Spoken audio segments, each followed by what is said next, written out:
बिस्मिल्लाहिर्रहमानिर्रहीम। तमाम दोस्तों को अस्सलाम वालेकुम। आज जो हिकायत सुनाने जा रहा हूँ वो हज़रत लुकमान और हज़रत खिज़र अलैहिस्सलाम का है। प्यारे दोस्तों, हज़रत लुकमान हकीम से किसी शख्स ने कुछ दिनार कर्ज़े हसना लिए। एक मुद्दत के बाद इस शख्स ने लिखा, साहब मुझे फुर्सत नहीं मिलती, मोतबर आदमी नहीं मिलता, साहबजादा को भेजें ताकि कर्ज ले जाए। हज़रत लुकमान ने अपने फर्जंद को 3 नसीहतें फरमाकर रवाना किया। एक ये कि पहली मंजिल पर एक बर्ग का दरख्त आता है, इसके नीचे ना सोना। दूसरी मंजिल पर एक बड़ा शहर वाक़या है, इसके अंदर क़याम ना खाना खाकर जंगल में जा रहना। तीसरी ये कि मकरूज के घर ना ठहरना।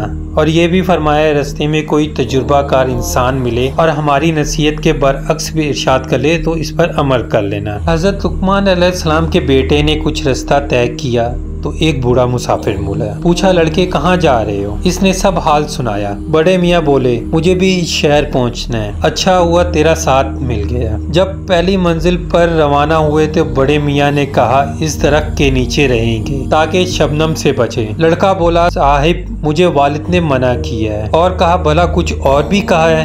लड़का बोला, जी ये फरमाया है कि अगर कोई राह का वाकिफ मिले तो इसकी बात मान लेना। बूढ़े ने कहा, मैं इस राह से खूब वाकिफ हूँ, लिहाजा हमारा कहाँ मानो। गर्ज दोनों दरख्त के नीचे बिस्तर किया और लेट गए। आधी रात को एक सांप दरख्त से उतरा जिसे बड़े मियाँ ने मार डाला और ढांप दिया। सुबह हुई तो लड़के के दिल में ख्याल आया कि वालिद माजिद ने ख्वामुखा मना फरमाया, ये दरख्त तो बड़े आराम का मुकाम है। फिर वो रोशन ज़मीर ने मालूम किया कि लड़का बाप से बदन हो रहा है, इसलिए इसने रात का वाक़या सुनाया और ढाल के नीचे से सांप निकाल कर दिखाया। इस वक्त लड़के की तसल्ली हुई। बड़े मियाँ ने कहा, इस सांप के सर को काट कर अपने पास रखो, रखी हुई चीज काम आती है अगर सांप का सर ही क्यों ना हो। इसने फौरन तकमील की और चल निकले। दूसरे दिन एक शहर पहुंचे। बड़े मियाँ ने कहा, इस शहर में रात को रहेंगे। लड़के ने कहा, बहुत अच्छा, मैं आपकी हुक्म की तकमील करूंगा।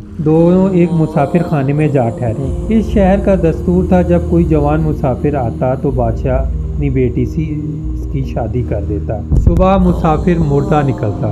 हस्बे दस्तूर बादशाह को खबर पहुंची और नौजवान की तलबी हुई। निकाह हो गया। जब लड़का दुल्हन के पास जाने लगा तो पीरदाना ने फरमाया, इस सांप को जो तुमने मारा है, इसके सर को आग पर रखकर अपनी बीवी को इसकी धुनी देना, फिर इसके बाद जाना। लड़के ने ऐसा ही किया। औरत के रहम में एक मर्ज था, जो मर्द इससे सोबत करता जिंदा ना रहता। धुनी के असर से वो मर्ज दूर हो गया और सुबह को लड़का सही सलामत महल से निकल आया। बादशाह को बड़ी खुशी हुई कि इसका दामाद बच के निकलने में कामयाब हुआ।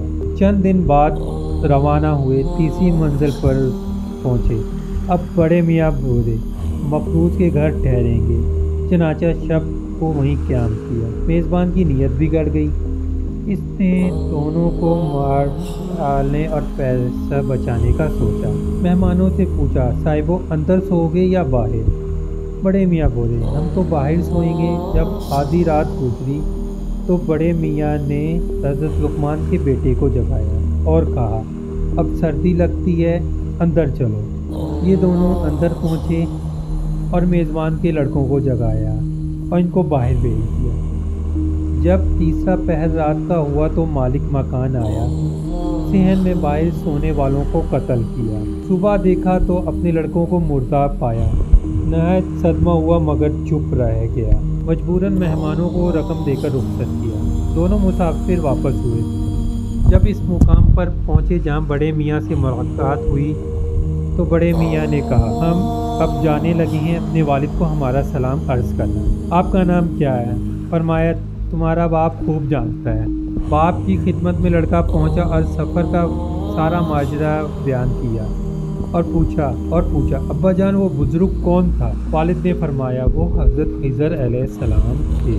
प्यारे दोस्तों, अगर आपको ये हकायत अच्छी लगी है तो आप चैनल को सब्सक्राइब कर दें और बेल के बटन को प्रेस कर दें ताकि आने वाली हर अच्छी वीडियो आपको पहले मिल सके। कमेंट्स में अपनी राय का इजहार ज़रूर कीजिएगा। अल्लाह हाफिज़।